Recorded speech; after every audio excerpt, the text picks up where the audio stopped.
Okay, so let's unpack this. We are doing a serious deep dive today. It's about one of the most, well, structurally complex and emotionally charged events I think ever planned for the General Hospital universe. Yeah, absolutely. We've got this pile of really specific leaked plot details and, analysis of what the writers are intending with Monica Quartermain's exit.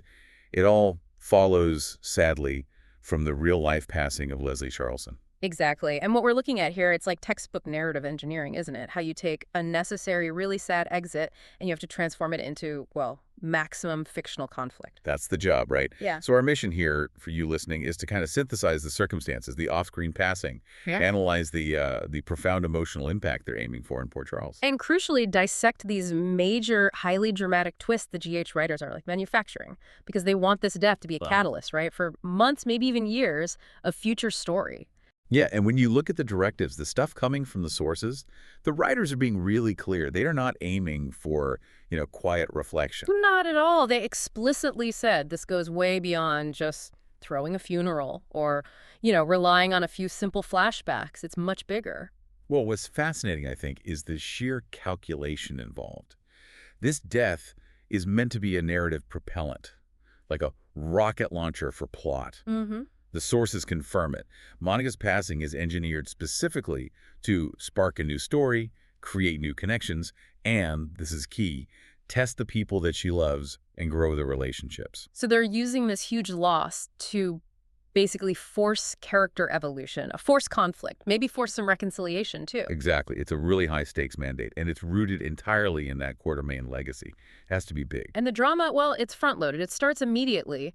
The leaks point to just this massive wave of conflict right out of the gate. Yeah, it kicks off with something truly heartbreaking, a stunning twist involving Danny Morgan. Right, Jason's son. And that twist immediately triggers this secondary huge conflict that's all about the legacy and the ownership of the Quartermain estate itself. Which is, that's not just soap opera gold. That's the foundation for a whole new potential dynasty war right there. Absolutely. And we're going to walk you through exactly how they seem to be planning to stage this high-speed collision of grief and, well, greed, avarice. Indeed. By dissecting these leaked details, we're essentially looking right into the writer's room. We get to understand how they're making sure this really significant character exit doesn't just close Monica's chapter. No, it vigorously throws open several new ones. Tumultuous ones, probably, across the whole canvas. Exactly. So let's start at the beginning. Okay, so the trigger point. The moment of passing. The inherent sadness of this whole thing is kind of amplified by the constraints of production. Right. We know, unfortunately, that Monica's death had to be an off-screen passing.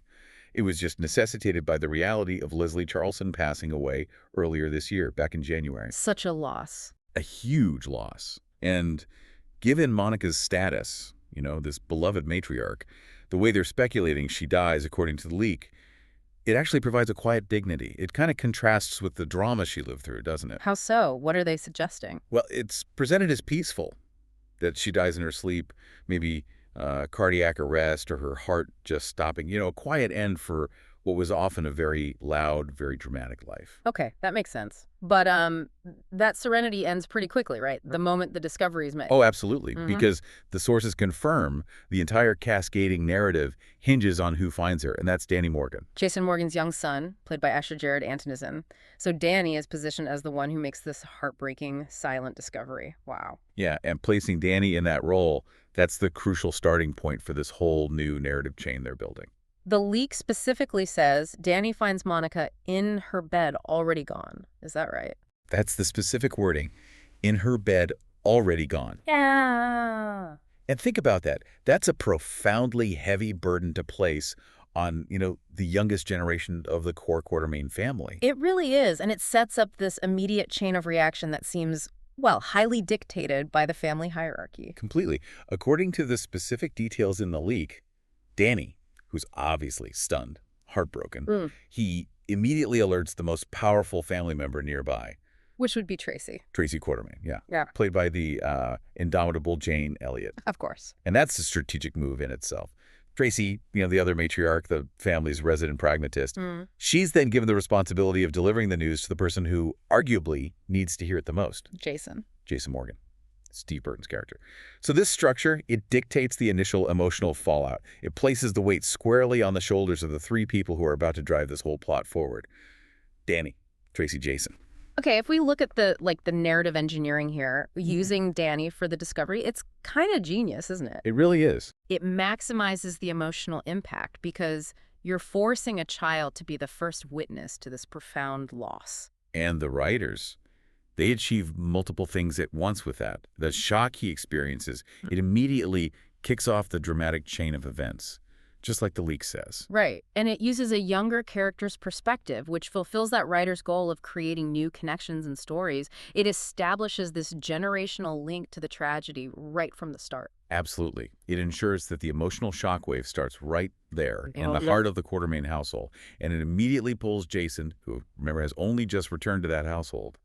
It pulls him right into the center of the family crisis. Which is essential, isn't it, given his recent reconciliation with Monica? Totally essential. Yeah. It sets the stage perfectly for the genuine raw grief before, the inevitable soapy fireworks begin. Okay, and speaking of that raw grief, the leak is apparently very specific about who is slated to carry the immediate emotional weight of this loss. Yeah, that weight falls squarely, according to the sources, on the shoulders of Jason Morgan and Tracy Quartermain. Okay. Now, obviously, the devastation will hit all the Quartermains, friends, longtime Port Charles residents. Everyone will feel it. But the writers seem to be positioning these two characters specifically to deliver that initial profound emotional reaction. And when you think about Jason's history, his reaction is expected to be maybe the most profound. Yeah.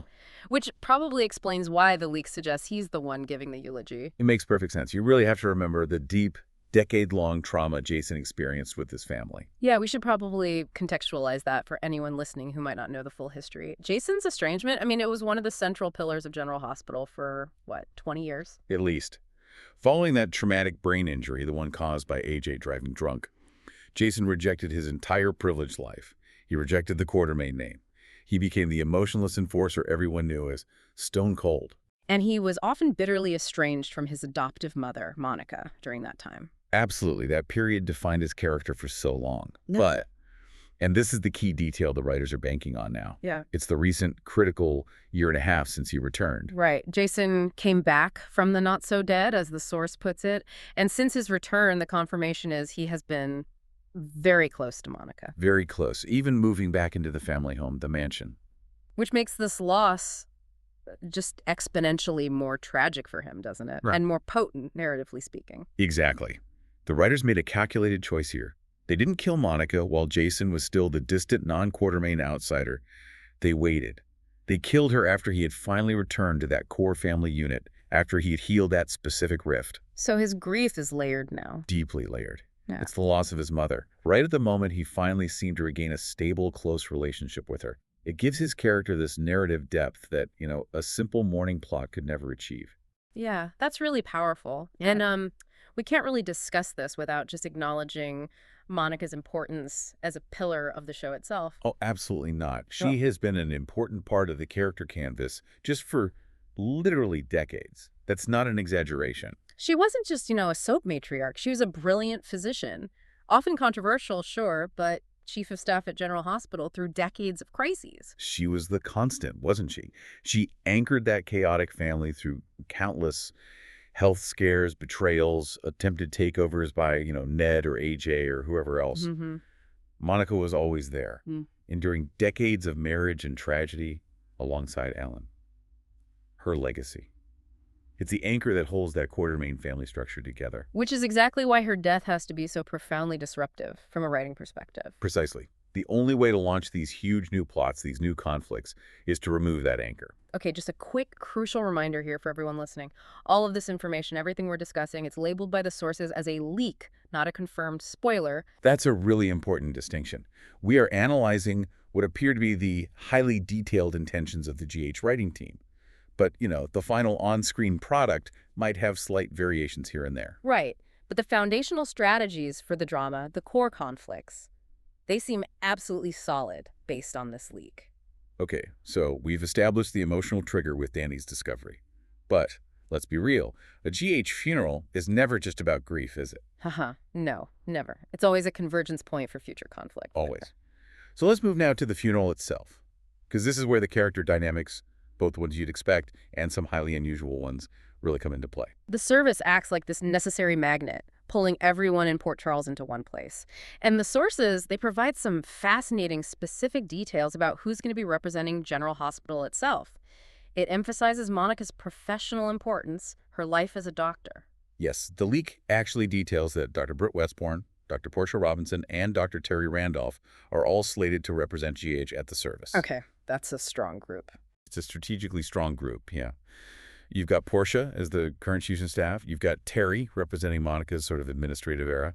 And then Britt, who represents a hugely popular, recently departed medical face from the show. Right, Britt Westbourne, played by Kelly Thibault. And her inclusion. This is where the meta-narrative strategy gets really clear, isn't it? Oh, yeah. The speculation within the leak itself is that her appearance here is basically a narrative Trojan horse. Meaning, it strongly suggests she will be coming back to General Hospital and is going to be working there as a physician. okay, so it's a classic soap opera move. Textbook. You use the emotional gravity of a memorial service, this painful goodbye, to facilitate a highly anticipated return. An actor the audience loves coming back. So you give the audience the high drama of the funeral and a new, exciting storyline to look forward to all at the same time. Exactly. It provides narrative momentum that goes beyond just the immediate grief, keeps people watching. Okay, so moving to the eulogies then. The primary speaker, as we mentioned, is expected to be Jason, which, yeah, makes a lot of sense, like the source says, given that recent reconciliation. Definitely. And you'd expect the usual suspects too, right? Tracy, probably Ned, maybe some other family members will speak. Sure. But here's where we hit the first major point of contention, one of the most, frankly, jarring details in the leak. Yeah, this one's a head-scratcher. The possibility that Carly Corinthos Spencer might also speak at the funeral. Okay, I have to stop you there. Because this is a massive writing decision, isn't it? The source material itself calls this very unusual and a strange choice. And that's putting it mildly. Yeah. For anyone who knows Quartermaine history, why on earth would Carly be speaking at Monica Quartermaine's funeral? We really have to unpack the historical weight of the Carly versus Monica feud here. The animosity, it isn't just some simple disagreement they had. It is rooted in decades of what seems like unforgivable trauma. Absolutely. Monica was A.J. Quartermaine's long-suffering mother. Right. And Carly repeatedly lied about Michael's paternity, specifically to, well, utterly destroy A.J.'s life.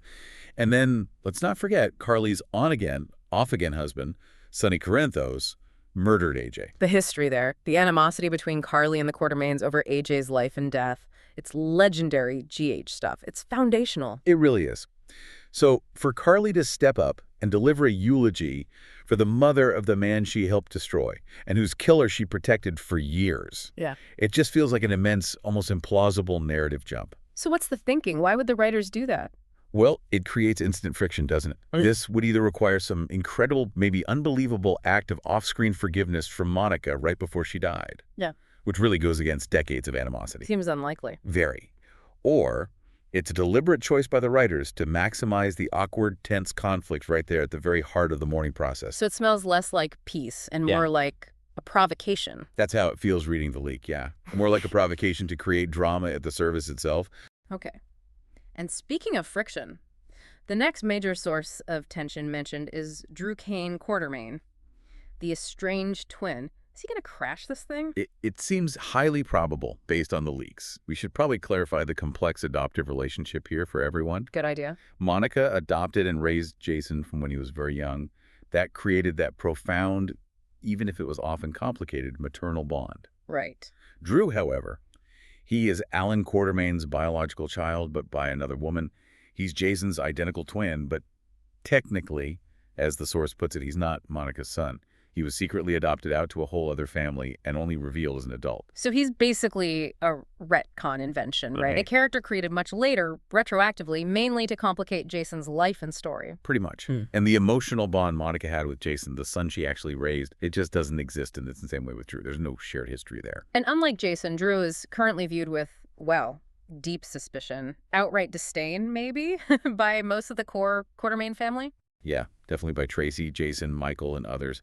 Particularly after his really aggressive maneuvers against the family.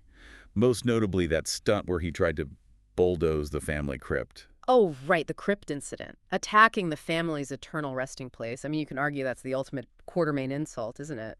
It's hard to top. So Drew's presence at the funeral would be profoundly unwelcome, deeply disruptive to the actual grief process for the rest of them. And where is Drew now? He got shot, right? Yeah, he's currently recovering at General Hospital, took 2 gunshot wounds to his back, but the sources clearly predict he will be out and back to wreaking havoc by the time the funeral happens. So his predicted presence, basically crashing the event, it just ensures that even this solemn goodbye is going to be another battleground between the legacy children. Exactly. More conflict layered onto the grief. Okay, so we're transitioning now from, let's say, emotional chaos to legal chaos. Yeah, that's a good way to put it. Because this is the centerpiece of the drama, isn't it?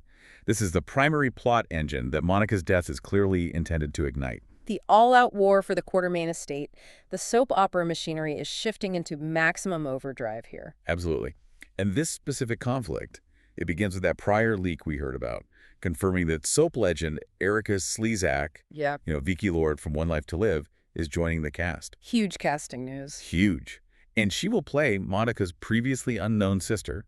She apparently shows up at the funeral, and she's clearly not there to, offer heartfelt memories or condolences. No, she's there to make the biggest claim imaginable, right? And just like Drew, this sister is also a pure retcon invention. Completely. We have to remind you listening, Monica was adopted by Gail Baldwin. Her biological family has never been seen, never even referenced before now on the show. So the writers are literally creating a new, unknown blood relative out of thin air. For the sole, express purpose of instigating a massive legal conflict over the family fortune.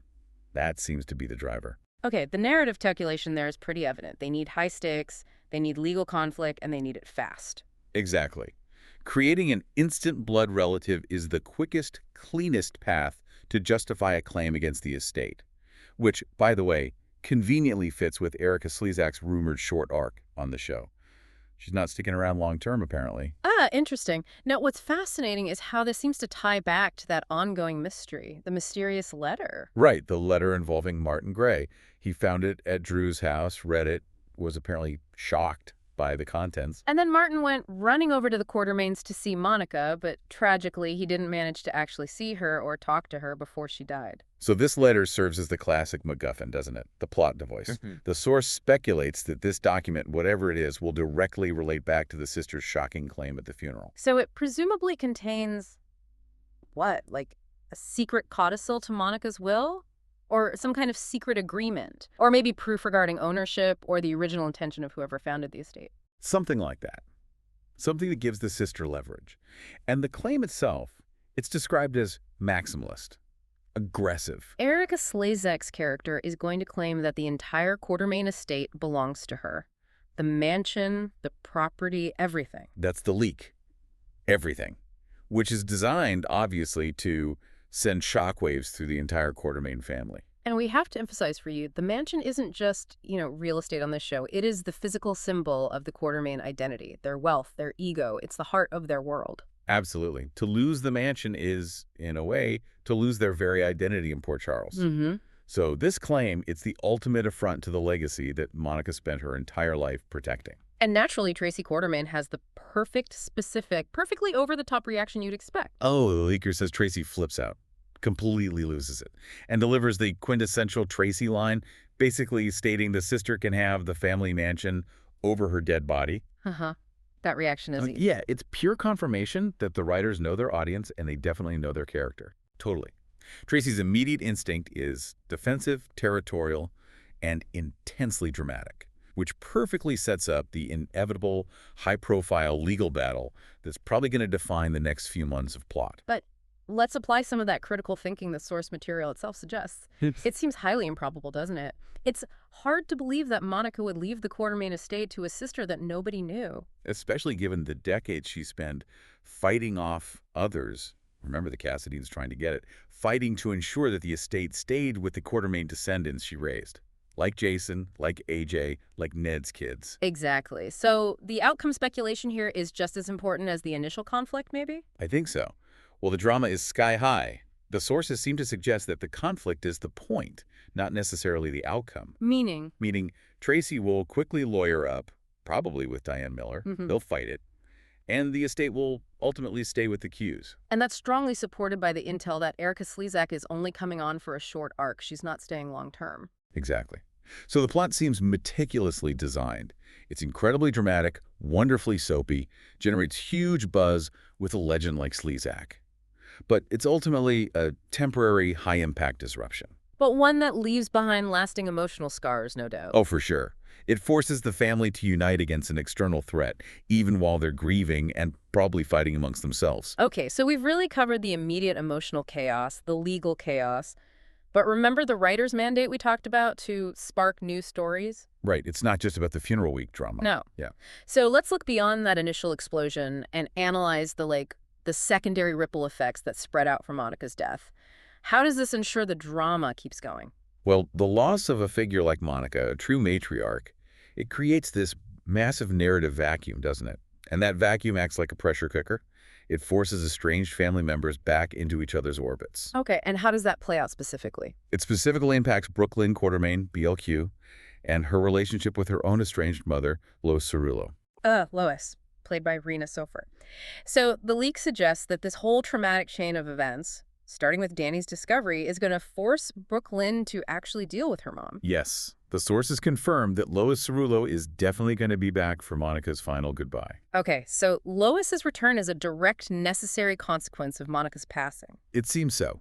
It demonstrates that this death affects the wider, maybe slightly more removed branches of the family tree, too. And the emotional gravity of losing Monica, the head of the family, it might force BLQ closer not just to Lois. But also to her son, Gio. Exactly. The leak mentions Gio, who Yeah. also cares about Monica. So the loss acts as this unexpected catalyst. It could repair or at least force them to reevaluate these key, strained family relationships for BLQ. And this funeral drama, it seems perfectly timed to intersect with and maybe even amplify other huge ongoing GH storylines. Oh, definitely. Specifically, the relationship between BLQ and Harrison Chase is already under severe strain, right? Yeah, their new marriage. That's a critical linkage here. Other spoilers are indicating that Chase, because he's a detective, is working on the investigation into who shot Drew. And that investigation is causing serious problems in his marriage to BLQ. Okay, and here's where the conflicts really merge. The latest information suggests that Michael Quartermaine, another core family member, Monica's grandson, is reportedly a top suspect in Drew's shooting. That's the rumor swirling in these leaks. Okay, wait. Let's just pause on that complexity for a second. Yeah. You've got the Quartermaine family processing the devastation of Monica's death and fighting off a legal claim to their entire estate and mansion. Right. While simultaneously, one of their own, Michael, is a top suspect in shooting the other Quartermaine twin, Drew. And the detective investigating that crime is married to Michael's cousin, BLQ, who is also grieving Monica and dealing with her own mother returning. Yeah, it's a three-dimensional knot of conflict, isn't it? The grief and the estate battle, they form the emotional foundation. But the shooting plot, that's the active criminal element that places the family under literal legal scrutiny. And it forces Chase into this impossible ethical conflict. His duty as a detective versus his loyalty to his new wife's family. Completely. The writers are essentially guaranteeing that the Quartermaine family is going to be at the absolute center of multiple simultaneous conflicts, emotional, legal, and criminal. Which ensures that Monica's legacy isn't just reflected in, tears and memories at a funeral. No, it's reflected in a long-lasting, dramatic explosion of future plot lines. It keeps the Quartermaines front and center, which is where they often thrive dramatically. It's highly effective writing, you have to admit. The death of the matriarch doesn't just cause friction. No, it destabilizes the family so completely that basically every existing feud gets amplified, and every new potential feud is immediately triggered. It's maximum drama from a single event. #outro. Wow. Okay, so this deep dive has really revealed that Monica Quartermaine's exit is shaping up to be, well, one of the most meticulously planned, structurally complex, and dramatically rich events in recent soap opera history, wouldn't you say? Absolutely. I think we've successfully dissected those three core pillars of the plot leak, right? You've got Danny's deeply emotional discovery, which kicks the whole thing off. Yeah, the trigger. Then Jason's vital, almost necessary return to the core family unit just before the loss happens, making his grief so much more potent. Right. And finally, that massive, probably temporary, but still devastating conflict around the estate claimed by the retcon sister, played by a legend. Yeah, the whole package. And the narrative goal, the one stated by the writers themselves, it seems completely fulfilled by this plan. Monica's passing, while deeply sad for the character and the audience. It's designed to be very dramatic and very soapy, just like the source said, creating the necessary shockwaves to launch months of these high-stakes, multi-threaded plot lines for everyone in Port Charles. The whole tapestry, really. Legal battles, family strife, potential reconciliations. It all flows directly from this single tragic event. It really is a true testament to the power of a long-running soap opera, isn't it? How they can leverage the history, the character gravity of a legacy figure like Monica to secure the show's dramatic future. Okay, but let's leave you listening with one final thought to maybe mull over. Something that really gets at the narrative risk revealed in these sources. Okay. The writers explicitly emphasize that Monica's death will test relationships and grow them. Now, given the historically intense, potentially unforgivable nature of the feud between Carly and Quartermain, Yeah, stemming from the AJ paternity lies, Sonny's murder of AJ, all of it. we have to really analyze the choice to potentially include Carly speaking at the funeral. What does that mean? That choice. It feels like it holds the key to how Monica's on-screen legacy will ultimately be defined, doesn't it? Yes. Well, if the writers use Carly's participation to force some kind of quick, maybe improbable, likely unearned moment of reconciliation, they risk minimizing decades of really intense character history just for a feel-good moment that might not feel real. Okay, that's one possibility. What's the other? Inversely, if they leverage that deep-seated animosity, if they use it to fuel heightened chaos at the funeral itself, make Carly's eulogy, if it happens, a source of raw, tense conflict. Proving that sometimes, even in death, some wounds are simply too deep to heal. Exactly. That choice. Yeah. That choice would truly cement Monica's exit as a powerful, lasting driver of genuine conflict in Port Charles. So the way that single scene, Carly at the podium, is written, that could define whether Monica's departure ultimately leads to manufactured peace or just real long-term dramatic chaos for everyone she left behind. Something to watch for, definitely.